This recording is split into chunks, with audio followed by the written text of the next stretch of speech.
Amen. Amen. Amen. Le sang de Jésus. Le sang de Jésus. Le sang de Jésus. Le sang de Jésus. Le sang de Jésus. Le sang de Jésus. Le sang de Jésus. Dans le puissant nom de Jésus, nous avons prié. Amen. Amen. Amen. Bien-aimés dans le Seigneur Jésus-Christ, bonjour ou bonsoir, suivant le temps qui se passe là où vous êtes. Je suis apôtre Focam chrétien du ministère de John et Téléto Ministry, c'est-à-dire du ministère de Jean, chapitre 8, verset 32. Je suis votre partenaire de prière de tout le temps. Je suis votre partenaire de prière de tous les jours. Encore que la grâce et la paix du Seigneur Jésus-Christ soient avec vous et toute votre famille. Amen. Amen. Mon Midadi, papa, maman, avant que nous commençons notre thème de prière d'aujourd'hui, je vais vous inviter, papa, de mettre une cuillère à café d'huile d'onction dans votre bouche. Rincez votre bouche suffisamment avec cela. Rincez votre bouche. Rincez votre bouche suffisamment avec cela. Rincez votre bouche. Rincez-le. Laissez-la gérer dans votre bouche au moins 2 minutes avant de la laver après. Mettez un peu d'huile d'onction dans la paume de 2 mains. Frottez votre main. Frottez bien vos mains. Frottez bien vos mains. Frottez votre front. Touchez vos cheveux. Touchez votre nombril avec votre huile d'onction. La même chose que vous avez fait. Faites aussi pour vos enfants. La même chose. Prenez le temps aussi le plus grand de vous abonner avec l'huile d'onction, même avant de dormir, avant de prier même. Et faites ça, vous priez avec ça sur vous avant de dormir. Alléluia. Amen. Et faites aussi pour les autres. Et conseille aussi aux autres de le faire. Des enfants avant qu'ils n'aillent à l'école, faites la même chose. Les enfants avant qu'ils n'aillent dormir, faites la même chose pour eux tous. Pour qu'ils soient libérés. La Bible nous dit très bien. Dans 1 Thessaloniciens chapitre 5 verset 17, il est écrit prier sans cesse, ne jamais cesser de prier. Parce qu'on fait prier beaucoup. Parce qu'il ne faut jamais cesser de prier. Notre thème de prière aujourd'hui, c'est la poursuite du succès. La poursuite du succès. Comment il faut poursuivre, comment il faut réussir dans la vie. La poursuite du succès. Qu'est-ce qu'il faut faire pour réussir dans la vie?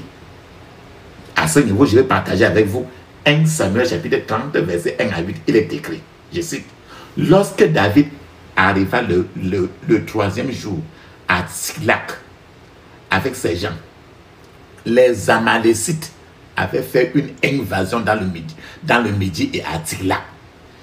Les Amaliciens avaient détruit et brûlé le village Tsilak. Après avoir fait prisonniers les femmes et tous ceux qui s'y trouvaient, petits et grands. Les Améliciens n'avaient tué personne, mais ils avaient tout amené et s'étaient remis en route. David et ses gens arrivèrent à la ville de Tsilak et voici, elle était brûlée et leurs femmes, leurs fils et leurs filles étaient amenés captifs. Alors, David et le peuple qui était avec lui élevaient la voix et pleuraient jusqu'à ce qu'il n'ait plus la force de pleurer. Les 2 femmes de David avaient été amenées. C'était Achinoam de Jiriel et Abigaël de Carmel, femme de Nabal. David fut dans une grande angoisse car le peuple parlait de le lapider parce que tous avaient de l'amertume dans l'âme. Chacun à cause de ses fils et de ses filles. Mais David reprit courage en s'appuyant sur l'Éternel, son Dieu. Il dit au sacrificateur, Abiatar, fils d'Achiméneth, apporte-moi donc l'éphod. Abiatar apporta l'éphod à David. Et David consulta l'Éternel en disant, poursuivrai-je cette troupe? L'atteindrai-je? L'Éternel lui répondit, poursuis, car tu l'atteindras et tu délivreras. L'Éternel dit, poursuis, tu l'atteindras. Tu atteindras et tu délivreras. Et papa, maman, et c'est exactement ce que David a fait. David ici a poursuivi et il a réussi à sauver sa famille.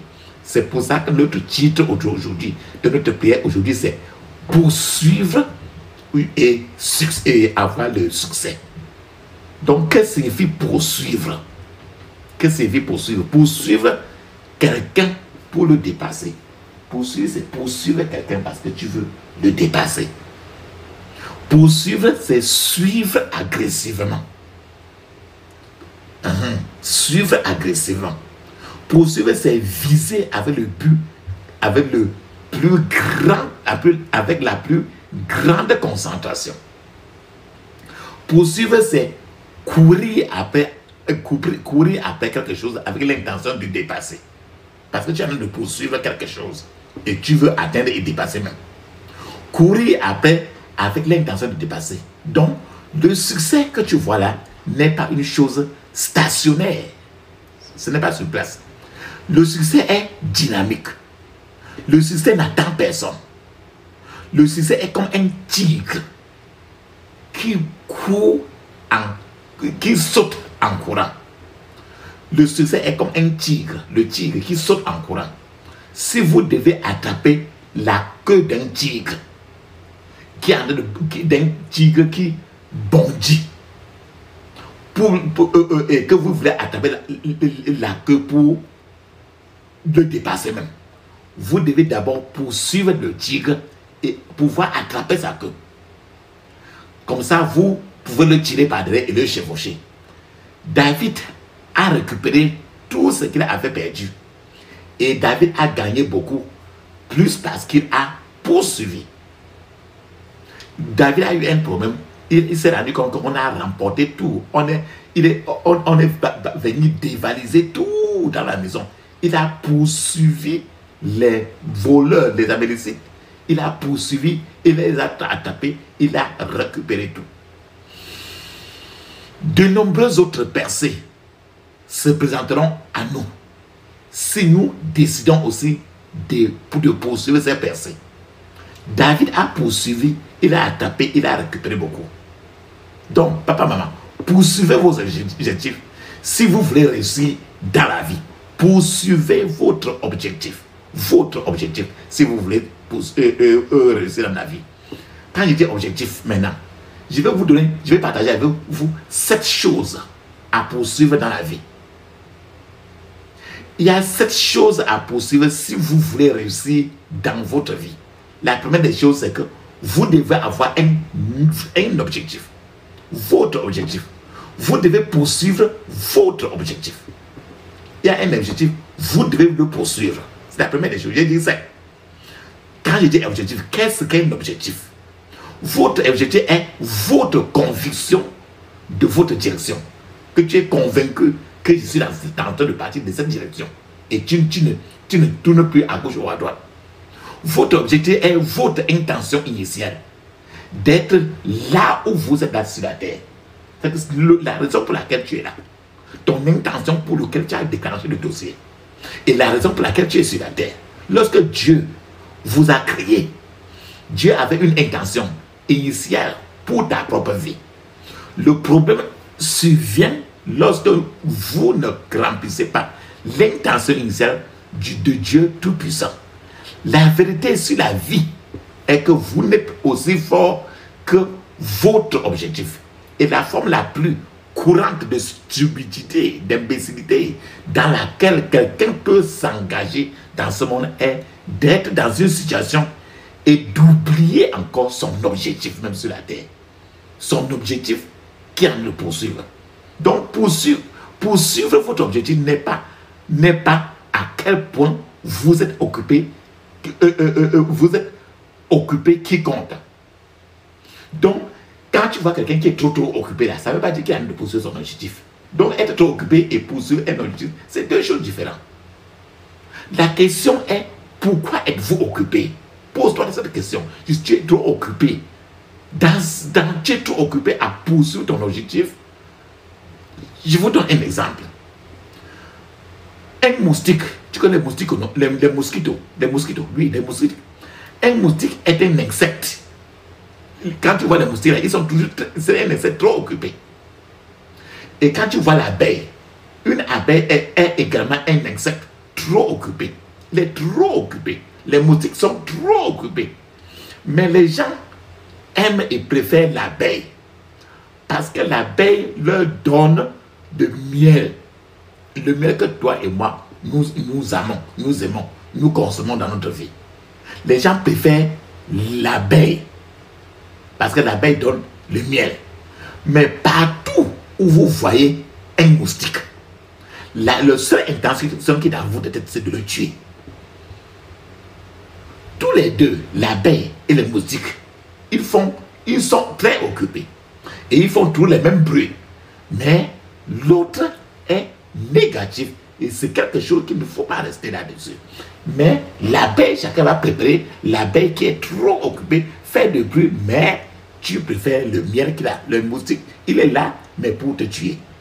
Ainsi, peu importe à quel point vous êtes occupé dans la vie, la question encore est, pourquoi êtes-vous occupé? Posez-vous toujours cette question. Il est important que vous sachiez avant de mourir, avant de quitter cette terre, de quoi vous fuyez. Parce que quand tu vois quelqu'un en train de courir en rond, tu as l'impression qu'il court ou bien qu'il fuit. Tu poursuis quoi? Tu fuis quoi? Donc, sache pourquoi tu es en train de fuir. Vers quoi vous courez? Quand tu as une partie là, tu cours, tu vas vers où? Et pourquoi tu cours? Donc, si vous ne savez pas ces trois choses, c'est très très grave. Pourquoi vous courez? Vous courez vers où? Pourquoi vous courez? Et pourquoi tu es en train de fuir? Parce que tu avances comme ça, tu as une raison.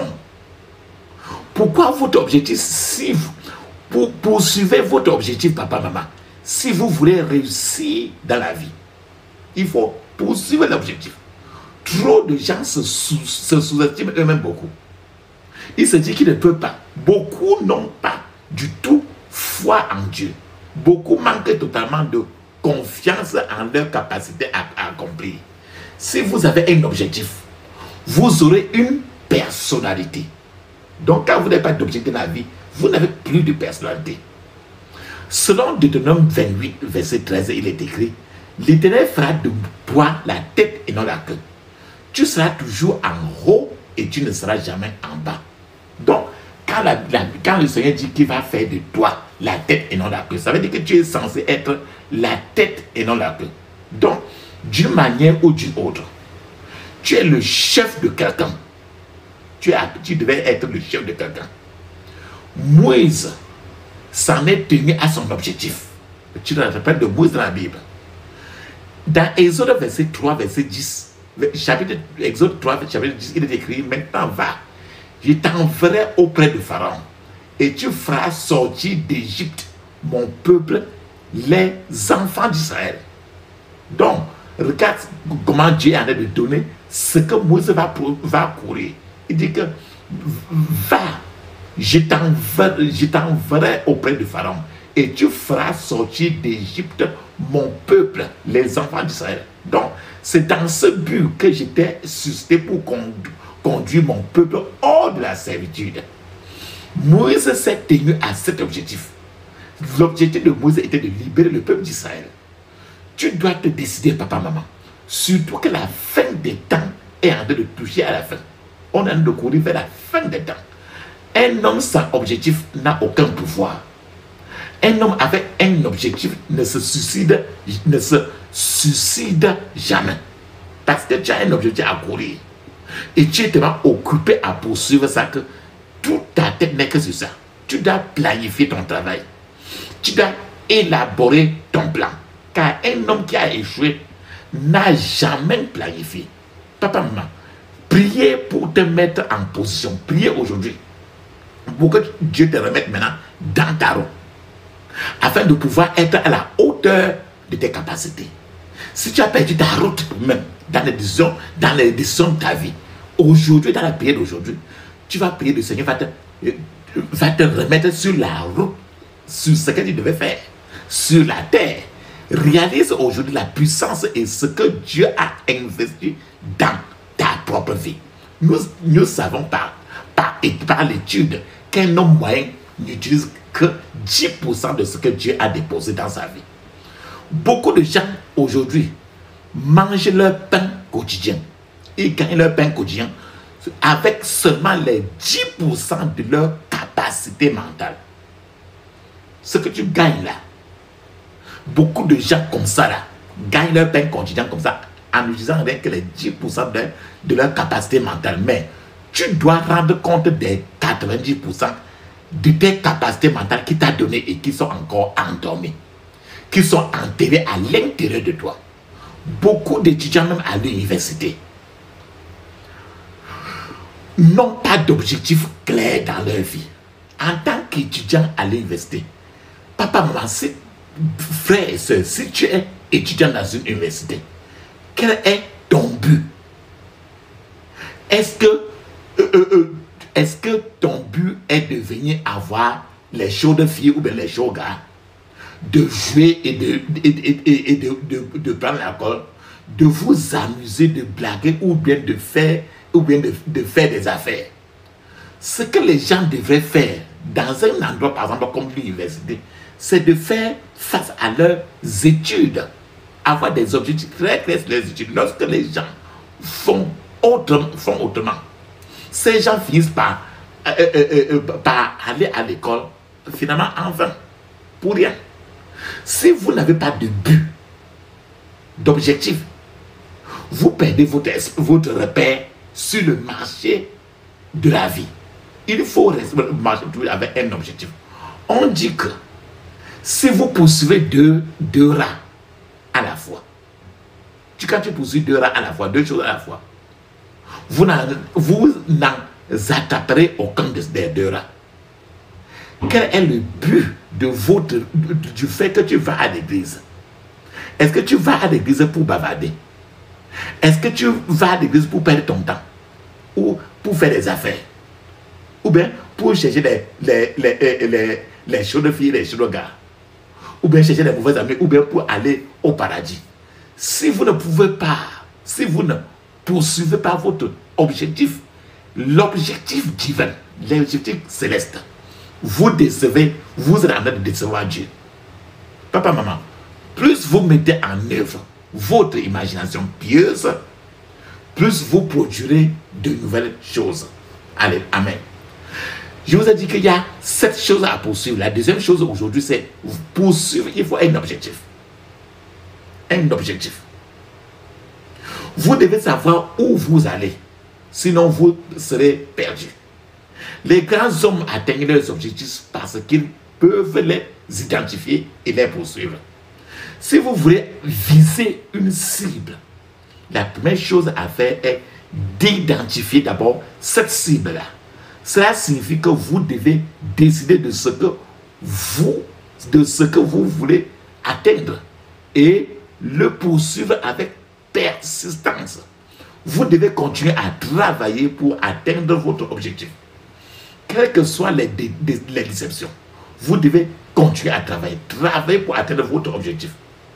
La Bible dit dans Matthieu 7, verset 7, il est écrit: demandez et l'on vous donnera, cherchez et vous trouverez, frappez et l'on vous ouvrira. De ce verset, vous devez frapper et continuer à frapper jusqu'à ce que la porte de vos succès s'ouvre. Si personne ne peut vous encourager dans ce que vous faites, encouragez-vous vous-même. Le roi David s'encourageait seul. Et quel que soit le nombre de fois où vous ratez quelque chose, ou bien vous échouez, relevez-vous et continuez encore à essayer. Malheureusement, trop de chrétiens, les enfants de Dieu, s'arrêtent même avant même de commencer le marché dans la vie. Sans but, votre vie devient ennuyeuse et sans but, et sans objectif, votre vie devient ennuyeuse et sans but. Sans objectif, la vie devient complètement insatisfaisante. S'il n'y a pas de problème à résoudre et aucun objectif à atteindre, alors vous vivez une vie vide.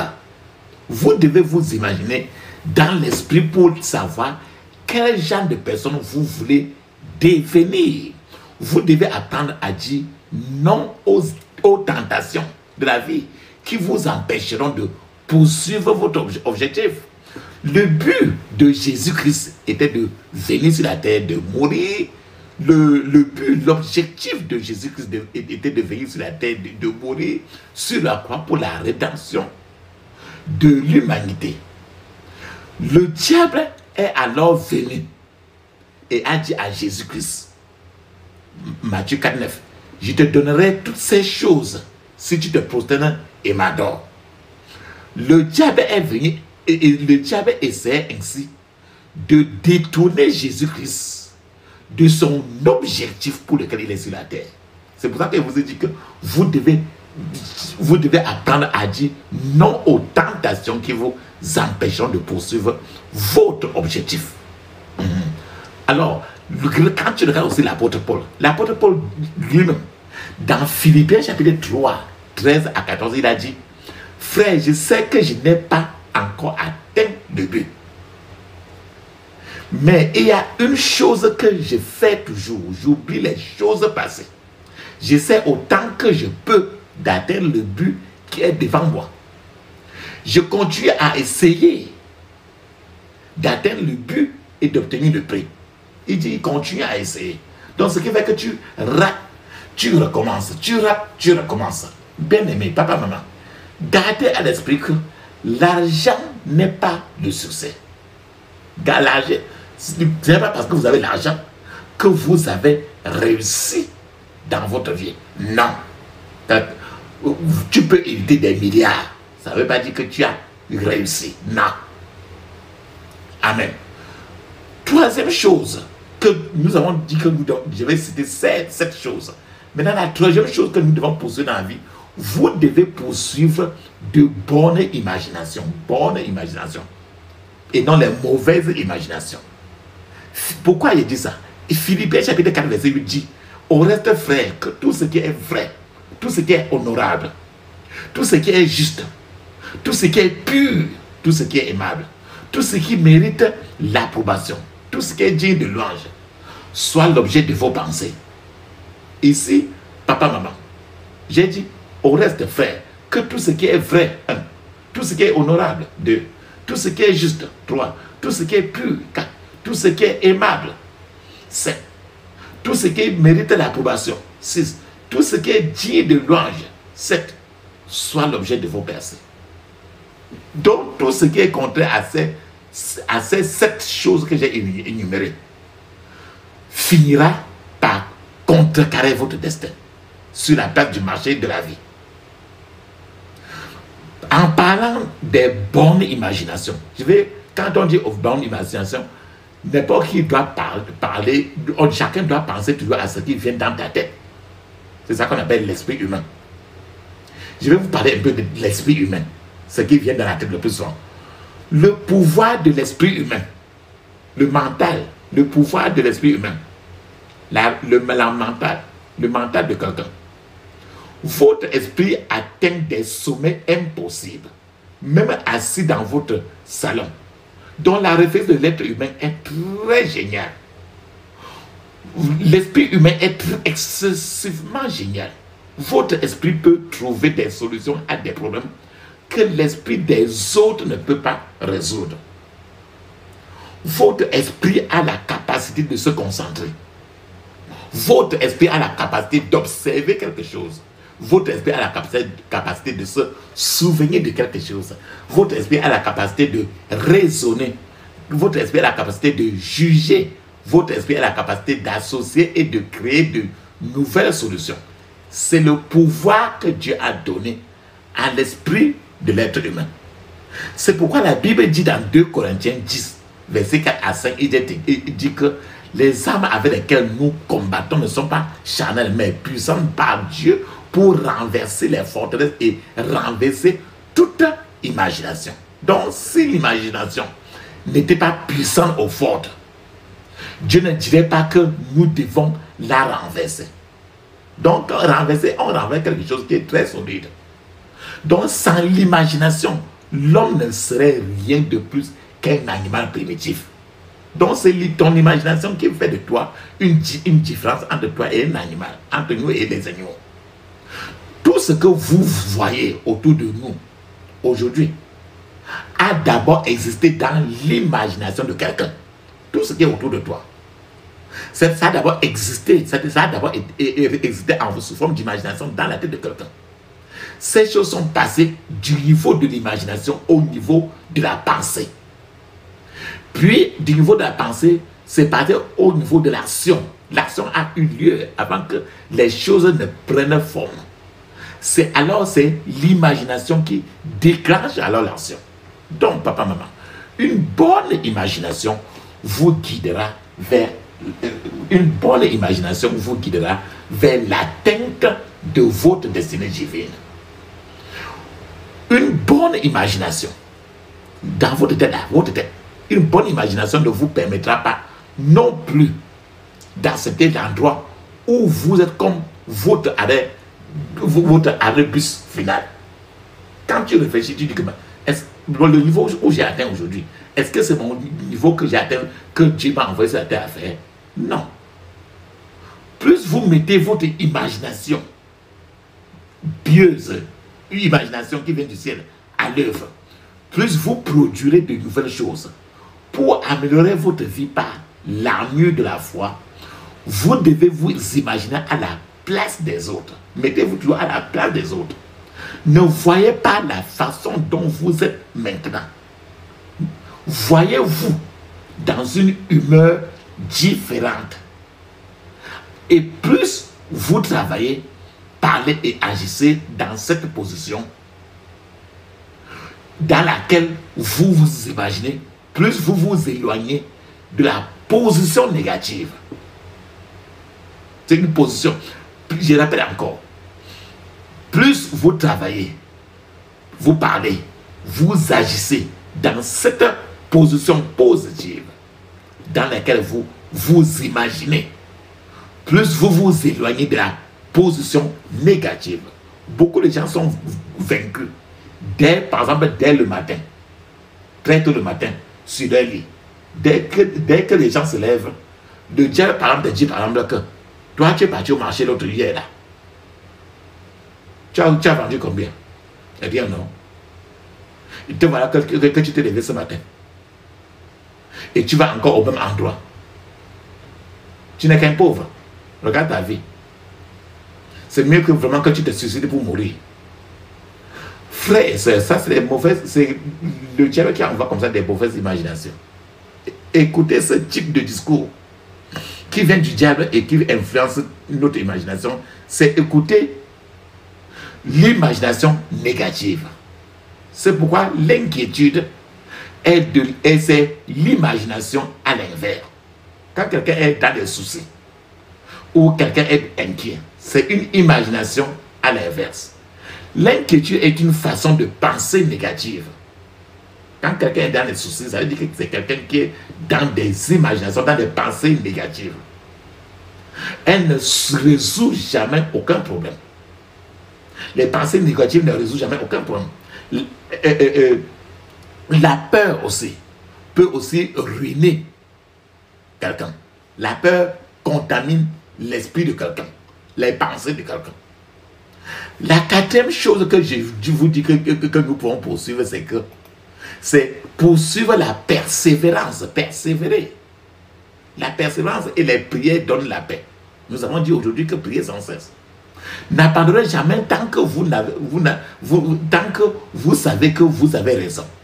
Relevez-vous chaque fois que vous êtes tombé, que vous êtes mis par terre. Cherchez à toujours à vous relever. Tous les gens qui réussissent doivent lutter contre une adversité ou une autre. N'importe quelle personne qui réussit affronte toujours une adversité ou un autre. Il n'y a personne sans adversité. Vous ne devez jamais céder au découragement. Quand tu regardes dans Luc chapitre 18, nous raconte l'histoire d'une veuve, qui ne cessait de dire au roi, vengez-moi de mon adversaire. C'est Luc chapitre 18, verset 3. C'est une veuve. Elle était très persistante. Elle vient toujours dire au roi que venge-moi de mon adversaire. Alors, par la persistance de l'action de cette veuve-là, la veuve a harcelé le juge du pays et le juge là a agi pour l'aider. Donc, il faut la persistance. La cinquième chose qu'il faut poursuivre dans la vie, c'est poursuivre un désir élevé. Votre désir doit être élevé. Votre désir ne doit pas être par terre. Vous devez avoir un objectif ardent de réussir. Faites, papa, maman, faites-vous régulièrement un bilan. Le bilan interne pour savoir s'il y a quelque chose en vous qui brûle et vous pousse en avant. Comme un moteur pousse un avion en avant. Il faut qu'il y ait toujours quelque chose en vous qui vous pousse toujours à courir. La sixième chose, papa, maman, que je vais partager avec vous, que vous devez poursuivre, vous devez rechercher la motivation. Être motivé. Soyez motivé. Ne vous contentez pas de vous asseoir et de rêver. Fixez-vous pour objectif d'accomplir quelque chose. Ne vous laissez pas stagner. Ne restez pas, ne tournez pas en rond. Ne vous laissez pas tourner en rond, mais stagner. Ne soyez pas un pasteur qui lit la Bible simplement parce qu'il veut aller prêcher aux autres. Prêcher aux autres, mais pas pour lui-même. Refusez, papa, maman, de laisser la paresse entrer dans votre esprit. Ayez une constitution forte. Disciplinez-vous dans ce que vous avez fait, vous êtes en train de faire. Soyez motivé dans ce que vous faites. Soyez une personne d'action. Ne soyez pas quelqu'un qui rêve tout ça sur place. La septième chose, je vous ai dit que je vais citer quelque chose avec cette chose-là. La septième chose maintenant, qui est le dernier, mais pas le moindre, poursuivez votre plan. Votre plan. La connaissance n'est puissante que lorsqu'elle est mise en action et dirigée. Que tu connais quelque chose, mais elle a une force de quand tu mets ça en action et tu cours après ça et tu contrôles. Fixez-vous un objectif élevé. Je vous ai dit ça. Il n'y a personne qui sait nager tant qu'il n'est pas tombé dans la rivière même pour commencer à nager. Tant que tu ne fais que rester derrière pour donner toutes les théories de la natation, c'est quand tu vas dans l'eau que tu nages. Dieu doit nourrir. La Bible dit très bien que Dieu doit nourrir les oiseaux. Ça c'est vrai. Il n'y a pas de doute là-dessus. Mais les oiseaux eux-mêmes doivent aller chercher leur propre nourriture dans la savane et partout. L'aveugle de Bartimée, dans la Bible, a poursuivi son plan. La femme atteinte d'une perte de sang depuis 12 ans était concentrée et a poursuivi son objectif. Dans le livre de Daniel, Daniel et les trois garçons hébreux l'ont poursuivi, ils étaient concentrés, ils ont poursuivi leur plan. De même, quand tu vas dans le livre de Josué, Caleb et Josué ont poursuivi leur objectif, leur plan et ils ont réussi. Frères et sœurs, papa, maman, le succès ne court après personne. C'est toi et moi qui courons après le succès. Vous devez rechercher le succès. Commencez maintenant à agir vers le succès. Commencez maintenant à poursuivre le succès. Dieu vous bénira si vous le faites au nom de Jésus. La puissance est dans le sang de Jésus. La puissance est dans le sang de Jésus. La puissance est dans le sang du roi des rois. La puissance est dans le sang de Jésus. Le pardon est dans le sang de Jésus. Alléluia. Le pardon est dans le sang de Jésus. Le pardon est dans le sang du roi des rois. Le pardon est dans le sang de Jésus. La victoire est dans le sang de Jésus. Alléluia. La victoire est dans le sang de Jésus. La victoire est dans le sang du roi des rois. La victoire est dans le sang de Jésus. Amen. Papa, maman, ferme les yeux, ouvre ta bouche. Crie ainsi, dis ceci. Je couvre mon esprit, mon âme, mon corps et toutes mes possessions du sang de Jésus. Je couvre mon esprit, mon âme, mon corps et toutes mes possessions du sang de Jésus. Dans le puissant nom de Jésus, j'ai prié. Amen.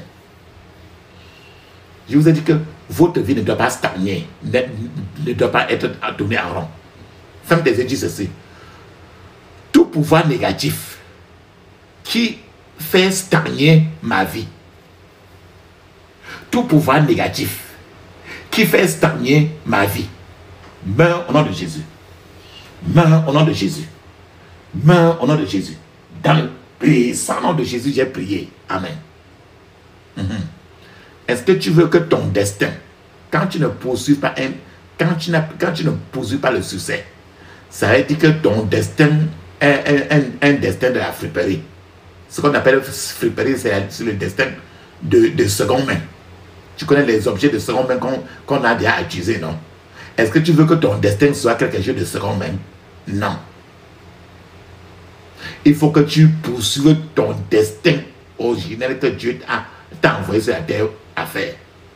Donc, il faut que le destin de seconde main qui est sur toi quitte ton destin originel. Que ça revienne à toi. Fais tes yeux, dis ceci. Destin de seconde main. Part. Mon destin originel.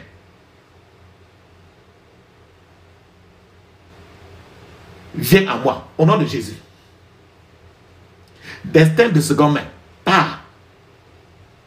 Mon destin originel. Viens à moi, au nom de Jésus.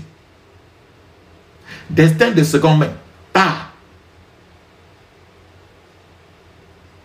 Mon destin originel. Viens à moi. Dans le puissant nom de Jésus, j'ai prié. Amen. Peut-être que tu as fait quelque chose que Dieu ne t'a pas envoyé sur la terre de faire. Et quand tu fais ce que Dieu ne t'a pas envoyé de faire, tu vois que tu vas faire n'importe comment ça ne va. Même 5 ans, 10 ans, ça n'ira nulle part. Ferme tes yeux, dis ceci. Si j'ai raté ma route, oh Dieu, lève-toi. Corrige-moi par le feu au nom de Jésus. Si j'ai raté ma route, oh Dieu, lève-toi. Corrige-moi par le feu au nom de Jésus. Si j'ai raté ma route, oh Dieu, lève-toi. Corrige-moi par le feu au nom de Jésus. Dans le puissant nom de Jésus, j'ai prié. Amen. Il y a les gens que quand tu as des problèmes, ils sont contents. Ils sont très contents. Ferme les yeux, dis ceci.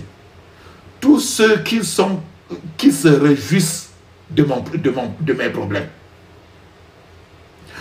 Tous ceux qui se réjouissent de mes problèmes. Mourez au nom de Jésus. Mourez au nom de Jésus. Tous ceux qui se réjouissent de mes problèmes. Mourez au nom de Jésus. Mourez au nom de Jésus. Dans le puissant nom de Jésus, j'ai prié. Amen. Papa, maman, tu vas mettre la pause maintenant. Parce que tu vas parler en langue 7 minutes. Le parler en langue est écrit dans Marc 16, verset 17. Actes des Apôtres, chapitre 2, verset 1 à 5. Et dans plusieurs pages du Nouveau Testament, c'est encore écrit là. Pendant que tu parles en langue, je suis en train de t'attendre. Va maintenant, tu parles en langue.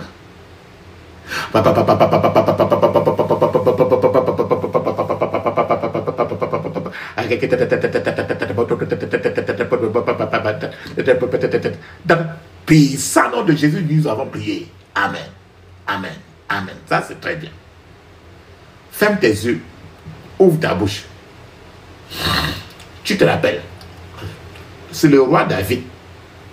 C'est après Saul. Saul était d'abord le roi. Et après lui, maintenant, le roi David est venu parce que Saul a déçu Dieu. Beaucoup. Et le roi David est venu maintenant. Il était maintenant la personne que Dieu aimait beaucoup et il aimait trop Dieu. Donc, l'habit de Saul, c'est l'habit de ceux qui échouent devant Dieu. Et l'habit de David, c'est l'habit de ceux qui sont victorieux devant Dieu. Ferme tes yeux, ouvre ta bouche, dis ceci. Tout pouvoir qui